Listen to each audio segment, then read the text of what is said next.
Um pouquinho de arroz japonês cozido, a quantidade para uma unidade de onigiri.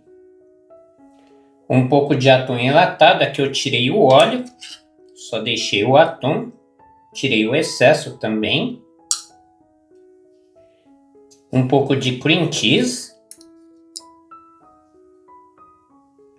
Katsuobushi, que é o bonito em lasca.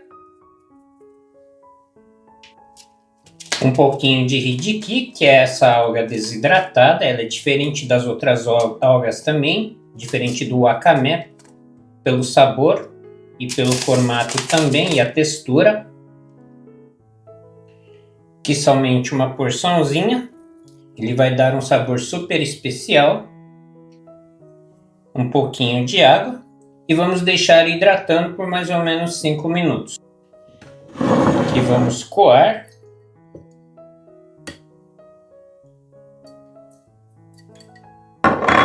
Tirar o excesso de água.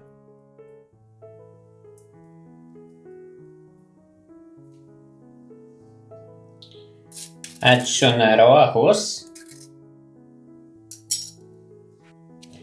Um fio de óleo de gergelim torrado.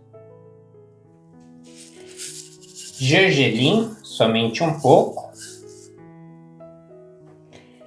Sal a gosto. E agora é só misturar bem. Lembrando que o arroz está morno. Vocês podem fazer com arroz quente também, não tem problema nenhum. Ou até com arroz frio mesmo. Com arroz morno fica bem mais fácil trabalhar e bem mais gostoso também. Pronto. Agora é só colocar tudo na mão e moldar.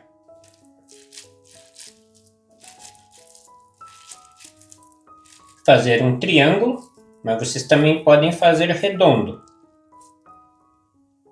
Um bolinho de arroz simples, mas cheio de sabor.